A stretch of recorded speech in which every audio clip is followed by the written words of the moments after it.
Après une saison 2 explosive, The Recruit laisse derrière elle un champ de ruines pour Owen Hendricks. Trahison, jeu d'ombre et menaces internationales, tout semble indiquer que notre avocat de la CIA est sur le point de devenir son pire cauchemar. Mais alors, que nous réserve The Recruit saison 3? Owen va-t-il être considéré comme un traître à un moment? Et jusqu'où ira la CIA pour l'éliminer? Je suis Ludo du Ludoverse et on est parti pour l'univers d'Owen Hendricks et surtout The Recruit saison 3. Let's go! Après une saison 2 qu'on peut qualifier potentiellement d'haletante, la grande question est sur toutes les lèvres des gens qui ont regardé The Recruit, est-ce que The Recruit, et désolé pour cet accent phénoménal, aura-t-elle droit à une troisième saison? Pour l'instant, Netflix n'a pas encore officiellement confirmé le renouvellement, mais plusieurs indices nous laissent penser que la suite peut arriver, même si ce n'est pas sûr à 2542%. Le chiffre est très précis.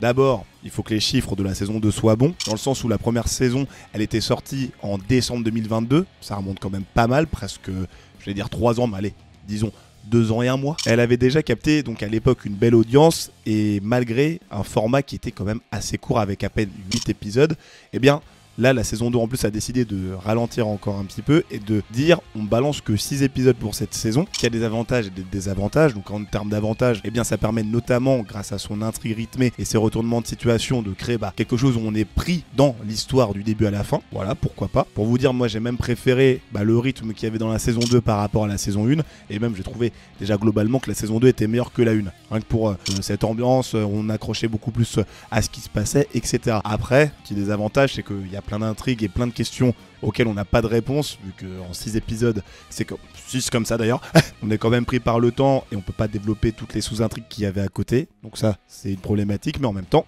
pour moi, j'ai trouvé que ça faisait le taf. Et puis Netflix considère quand même que l'interprète d'Owen Hendricks, Noah Centineo, si je le prononce bien, est pour eux une star montante du service de streaming, qui est d'ailleurs à la fois acteur principal et producteur sur la série. Donc le mec a quand même une double casquette à son jeune âge, et malgré ça, Netflix le considère comme un talent maison. Il est alors peu probable que Netflix décide de laisser passer une série aussi prometteuse. Après, reste à voir ce que va donner la série. La dernière fois que j'avais regardé sur le top des séries Netflix, on avait The Night Agent qui était en première position, donc la saison 2, et The Recruit saison 2 était en top 3. Donc autant dire que normalement c'est des bons indicateurs, mais à voir si l'engagement sera toujours là. Et au-delà de ça, le créateur de la série est quand même vachement confiant. Alexis Hawley, pas sûr de la prononciation, vous me direz dans les commentaires si je dis n'importe quoi, qui est du coup le showrunner, a déclaré dans une interview que Netflix avait beaucoup de bonne volonté concernant la série et qu'il travaillait déjà sur des pistes pour une saison 3, même s'il n'y a aucun script qui est rédigé ou quoi. En tout cas, il a quand même des petites idées qui commencent à travailler dans sa tête. D'ailleurs, il voudrait continuer, comme il l'a fait avec cette saison 2, à explorer l'univers international, on va dire, dans le sens où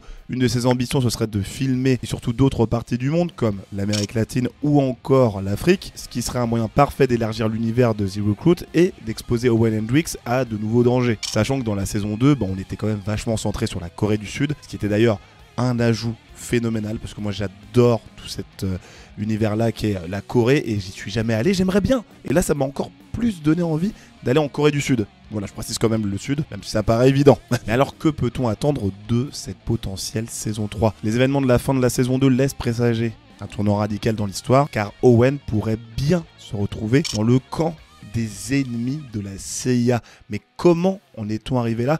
On va revenir sur la fin de The Recruit saison 2 pour pouvoir déjà avoir les bases de réponse pour cette question, messieurs, dames. Car oui, The Recruit saison 2 nous a laissé sur un final où ça a été un mélange de trahison et d'alliances qui se sont entremêlés tout au long de l'histoire jusqu'à arriver à son pinacle à la fin du dernier épisode. Ce qui aura pour fonction de redéfinir totalement le futur d'Owen Hendricks. Dès le début de saison, Owen se retrouve encore une fois entraîné dans une affaire de chantage, cette fois avec un nouvel allié improbable, Jong-Kyun, un agent du service de renseignement sud-coréen appelé la NIS, dont l'épouse Nan-hee a été kidnappée. Si au départ tout porte à croire que ce sont les Russes qui sont derrière le coup, Owen découvre finalement que la menace vient d'ailleurs. C'est en réalité le clan Yakuza Yamazaki qui détient Nan-hee. Mais pourquoi ça? Oui, parce que la série répond quand même à cette question.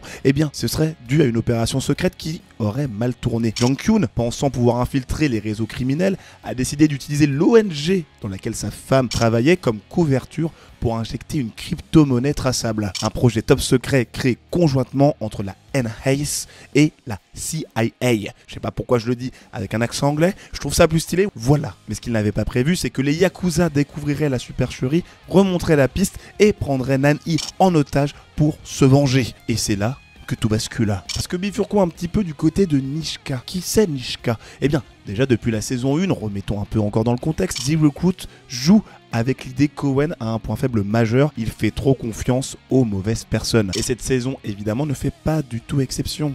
Nishika, alias Carolina, est la fille de Max Meladze, antagoniste slash allié d'Owen lors de la première saison, et notre petite Nishika est membre également du crime organisé russe. Au début de la saison 1, elle est capturée par la CIA, elles en font une alliée, donc une sorte d'indique évidemment, mais la réalité est encore bien plus sombre, car même si la CIA lui fournissait pas mal d'argent en échange de ses services, eh bien elle s'est quand même dit bon, moi je suis russe, moi j'aime mon pays, je connais les organisations et donc je vais jouer double jeu. Elle a essayé de vendre Owen pour pouvoir justement amasser le maximum de thunes et avoir une promotion dans les organisations ou l'organisation russe, je ne sais plus laquelle, mais vous voyez un peu le délire. Elle tente de capturer Owen, sauf qu'Owen il est plus malin, arrive à l'assommer et décide de se casser pour aller sauver Jong-Kyun. Donc la petite Nishika, elle se retrouve dans une zone détenue par les Russes, et c'est là que la mafia russe décide de la capturer et de l'immobiliser, car elle n'a pas mené à bien sa mission. Donc Nishika, à la fin de la saison 2, est aux mains de la mafia russe. Quant à Owen, il réussit à s'infiltrer pour libérer Jong-Kyun qui avait été capturé par les Yakuza et ensuite livré aux Russes. Il arrive à le libérer ainsi que sa femme Nan-I, sauf qu'à un moment il monte sur le bateau de sa chérie coréenne, ils sont poursuivis par un petit bateau de policiers russes, tout semble perdu et heureusement il y a un sous-marin qui arrive pour pouvoir les aider, sous-marins américains évidemment. D'ailleurs il y a un petit peu de flou pour savoir comment ça se fait que la Navy a-t-elle su où se trouvait Owen à ce moment-là. On peut se dire que c'est potentiellement Nyland, le boss de notre petit Owen, qui les aurait contactés pour aider cet avocat aux multiples casquettes.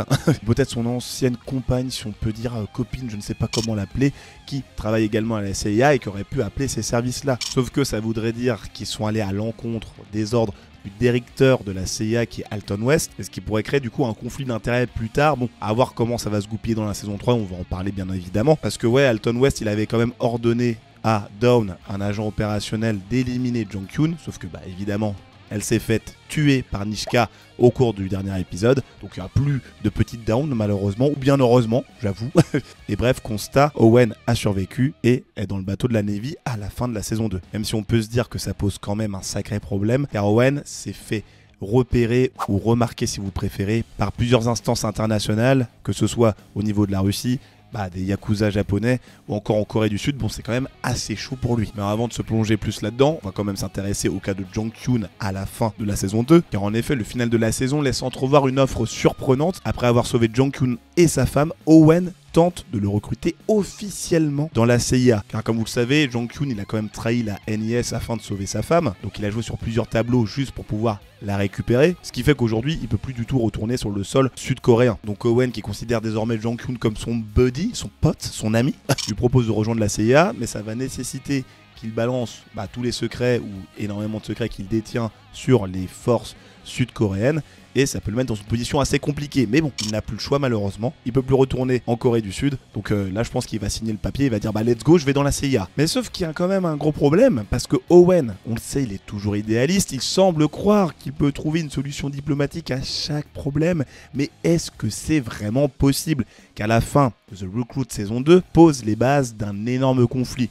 On a Owen, qui est désormais un pion stratégique dans un jeu qui le dépasse, Nishika, qui a trahi et a été trahi par tout le monde, qui se retrouve aux mains du FSB, ou encore Jong-Kyun, qui pourrait bien être l'atout ultime pour la CIA, ou son plus grand problème. Et surtout, on est en droit de se demander si Owen, il est toujours dans les bonnes grâces de la CIA, ou s'il est devenu un peu trop un élément gênant. Et on peut se dire que si la saison 3 est bel et bien renouvelée, eh bien ça pourrait totalement rabattre les cartes et retourner la situation. Car oui, jusqu'ici, Owen Hendricks, c'était un jeune avocat, dépassé par les manigances des services secrets, mais après 2 saisons à jongler entre missions suicidaires, trahison et manipulation, il pourrait bien devenir une menace pour ceux qu'il servait autrefois. On peut donc se poser une grosse question. et si la CIA décidait d'effacer Owen Hendricks de l'équation. Parce que ça fait quand même beaucoup pour le petit Owen, car à la fin de The Recruit saison 2, eh bien Owen il a franchi une limite qu'il ne pourra plus jamais ignorer, on peut le dire. Il a désobéi à la CIA en sauvant Jong-Kyun contre les ordres de West, il a révélé des informations confidentielles à des agents étrangers, et il a mis en danger plusieurs missions ultra secrètes, allant jusqu'à provoquer une intervention militaire. Et le plus inquiétant encore, même si c'est pas du tout sa personnalité, mais il va peut-être devoir se servir de ses cartouches, c'est qu'il semble gagner du pouvoir dans l'ombre. Avec l'appui de Jong-Kyun, il pourrait créer une sorte de cellule d'agents capables de travailler en dehors du contrôle de la CIA, avec son pion Jong-Kyun qui serait potentiellement dans la CIA et qui lui balancerait des infos compromettantes ou secrètes ou que sais-je. Il connaît des secrets explosifs qui pourraient faire tomber des figures politiques majeures. On rappelle qu'il a connaissance de cette fameuse crypto-monnaie qui se balade par-ci par-là et qui a été créée conjointement entre la Corée et les États-Unis. Et il y a désormais Nishka, voire la mafia russe, qui voit peut-être Owen comme une sorte de pièce maîtresse capable de mettre à mal beaucoup d'organisations, surtout si Nishka elle est interrogée, elle lui balance tout, enfin elle balance tout à la mafia russe. Enfin voilà, le cas Owen il est quand même assez complexe. Si la CIA se dit juste qu'on peut pas laisser un agent aussi imprévisible et incontrôlable se balader librement, il se pourrait bien que notre petit Owen ait une prime sur sa tête. Et on peut se dire que la CIA va mettre en place plusieurs options pour s'occuper d'Owen. La première, c'est de récupérer de force. Donc il pourra lui proposer un ultimatum pour qu'il devienne enfin un agent de terrain et qu'il suive tous les ordres pour mettre à mal je ne sais quelle organisation, mais tout en se disant pertinemment que l'opération dans laquelle ils l'enverront, eh bien c'est une opération beaucoup trop risquée et il ne survivrait pas, ou du moins le pourcentage de chances qu'il survive serait extrêmement faible. Il pourrait le neutraliser discrètement en envoyant des meurtriers essayer de l'éliminer sur un terrain hostile ou que sais-je. Et il pourrait aussi évidemment le manipuler pour pouvoir mieux le piéger et faire en sorte de lui faire porter le chapeau, surtout sachant que déjà tout ce qui s'est passé en Corée du Sud, ça peut très bien lui retomber dessus. Et si le petit Owen commence à flairer un petit peu cette galère, on peut se dire que dans la saison 3, il va potentiellement trahir la CIA pour sa propre survie. Option 1, il disparaît grâce notamment à l'aide de ses différents alliés dont Jong-Kyun qui a quand même pas mal d'infos. Option 2, il joue un double jeu en sachant pertinemment que la CIA va lui tomber dessus un moment pour avoir le maximum de secrets et ensuite les tenir par les coronesses. Et option 3, donc la moins probable, c'est le fait qu'Owen décide de retourner la CIA contre elle-même pour qu'elle s'effondre de l'intérieur, mais ce serait assez étrange, ça voudrait dire qu'il joue directement contre son pays, et je ne pense pas que ce soit forcément la meilleure des possibilités. Mais bref, de simple recrue à homme le plus recherché de la CIA, The Recruit saison 3 pourrait bien être la transformation ultime d'Owen Hendricks. Et ça pourrait offrir une histoire quand même assez intéressante. Parce que même si dans The Recruit, Owen Hendricks a beau être un as du bluff et de la manipulation, il est aussi un homme qui doit toujours être prêt à réagir entre les fuites d'informations, les courses-poursuites et les nuits sans sommeil. Il n'a pas le droit à la moindre faiblesse. Et pour pouvoir mener à bien toutes ses missions, est-ce que tu sais ce qu'un agent doit garder en toutes circonstances? J'ai envie de te le dire, je vais te donner la réponse, une hygiène impeccable. Parce que quand tu es poursuivi par la CIA, il est hors de question que tu utilises n'importe quoi sous la douche. Et en plus, il faut que tu aies quelque chose qui tienne quand même le coup. Et c'est là qu'arrive la brique de chez Honey. Un savon 100% made in France, artisanal et puissant qui nettoie en profondeur, élimine les impuretés et te laisse un parfum robuste, élégant. Comme Owen, sois prêt à toutes les situations grâce à la brique qui te permet aussi de parer les balles et même d'assommer tes adversaires encore et encore. Et en plus, vu que je suis un gars exceptionnel, tu as le droit à un code moins 10% sur tout le catalogue Honey et tous leurs savons. Oui, parce qu'ils ont aussi le supérieur, ils ont le Desert Eagle, ils ont plein de savons. Donc, t'as le lien dans la description avec le code Ludoverse, n'hésite pas à en profiter. Et grâce à tout ça, tu deviendras un agent inarrêtable. Let's go! Et en tout cas, avec la fin de la saison 2, on peut se dire qu'à ce stade, Owen Hendricks a tout perdu. Sa confiance en la CIA, ses illusions sur ce métier et peut-être même toute chance d'avoir une vie normale. Et la meilleure option qui lui reste, c'est de s'entourer des ennemis d'hier pour avoir les alliés ultimes d'aujourd'hui. Mais qui donc va pouvoir faire partie de sa team pour pouvoir le protéger contre toute attaque extérieure? Eh bien j'ai envie de dire, on a Jong-Kyun, l'atout indispensable. Parce que quand même, Jong-Kyun, il a prouvé qu'il était un survivant, ancien agent du NIS, piégé dans un jeu d'espion où personne n'est digne de confiance. Il a tout perdu à cause des opérations de la CIA et de la NIS, même s'il a quand même sa responsabilité là-dessus, vu qu'il a mis sa femme dans l'équation. Mais maintenant qu'il a une dette énorme envers Owen, il pourrait bien accepter de travailler avec lui pour le protéger des menaces de la CIA ou autre organisation internationale. Après, la question, c'est sous quel statut? On peut se dire que ce sera un allié de l'ombre pour Owen, qui l'aiderait dans ses futures missions en lui balançant des infos sans que personne le sache. Un double, triple, quadruple agent, que sais-je, qui jouerait sur plusieurs tableaux entre la NIS, la CIA et peut-être qui rejoindrait même à un moment, pourquoi pas, le FCB, la mafia russe, même si ça reste quand même assez complexe. On pourrait même se dire qu'à un moment, ils se retourneraient contre Owen, car ils auraient des intérêts divergents qui mettraient en danger sa petite femme, et donc ils n'auraient pas d'autre choix que de livrer Owen à la CIA. Voilà, il y a quand même pas mal de paramètres, mais ça en fera un allié au cours de la saison, pour ensuite qu'il se transforme peut-être encore une fois en ennemi. Et il y a aussi quand même le petit personnage que représente Nichka. Et là, c'est quand même un cas un tant soit peu à part, car après sa trahison finale et sa tentative de vendre notamment Owen, elle s'est retrouvée donc entre les mains du FSB, et autant dire qu'elle va devoir se battre pour survivre. Bon, sans doute, elle va sûrement s'en sortir, et de là, ça laisse deux scénarios possibles. Le premier, c'est qu'elle revient vers Owen pour se venger et finir ce qu'elle a commencé, donc le tuer, évidemment. La deuxième, c'est de réaliser que la seule façon de survivre, c'est de s'allier avec Owen, qui représente quand même un point faible, étant donné qu'il veut à chaque fois protéger tout le monde et n'importe qui. Et tous ces petits paramètres, si on les réunit, ça nous laisse face à quelque chose d'assez intéressant. Une saison 3 où on a un improbable trio d'alliés qui serait forcé de coopérer pour lutter contre la CIA, la NIS et la FSB. Il pourrait peut-être même le mener à créer un réseau indépendant d'espions qui a pour but de protéger et de servir d'une certaine manière, mais en fonction de ses règles, sans forcément trahir et oublier ses valeurs. Reste à voir comment ils vont goupiller ça, parce qu'il y a quand même d'autres projets, notamment sur Netflix, qui vont tenter potentiellement de prendre leur personnage principal et de l'emmener dans l'ombre, comme un peu Peter dans The Night Agent saison 3. Et j'en parle juste ici dans les vidéos qui sont juste là, donc n'hésite pas à cliquer. C'était Ludo du Ludoverse, moins 10% sur tous les produits Onae. Abonne-toi, à la prochaine, salut!